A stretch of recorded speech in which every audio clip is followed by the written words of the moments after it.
have this thing about catching patterns.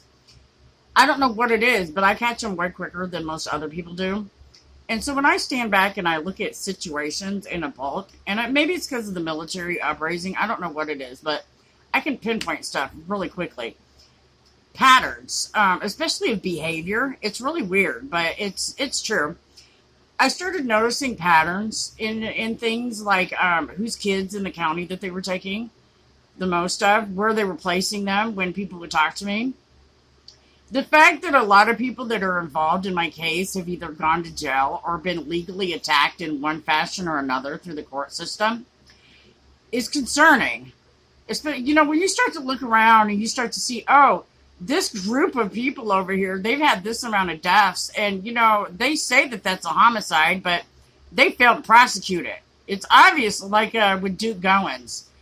He was hit by a car. He's run over twice. They know who did it, but they refused to tell the family who did it, and they refused to prosecute the person in the Hummer. Then you've got other things that have occurred too that are really suspicious.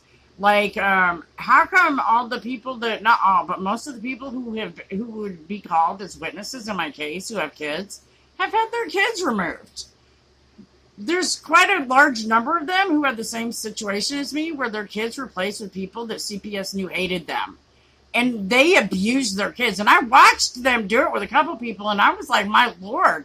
One of them, the family got mad because they placed it was my cousins, and it was with Vernell Robertson's wife, Lawana. I don't call her that. I call her a different name.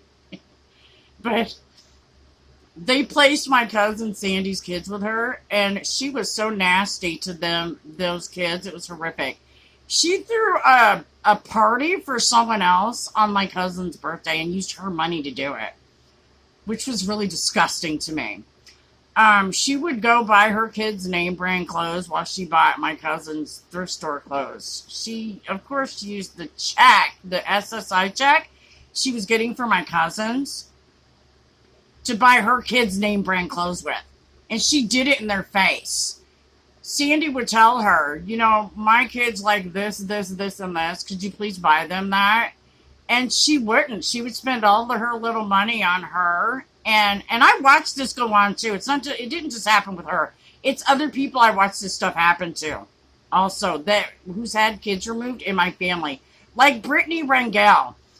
How come all the kids that they took from her, now, when they took her kids, they didn't have not a single bruise.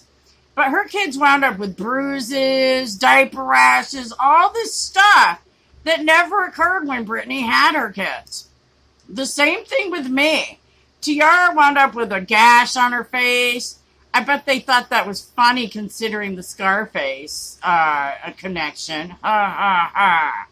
You know, little things like that they knew not just would irritate somebody, but provoke them, and they would purposely harm my child and have her do things that were just nasty in order to attempt to provoke me. Like they had her pee on herself on command at the CPS visit. And I'm just like, she was terrified. You could tell she was scared to death.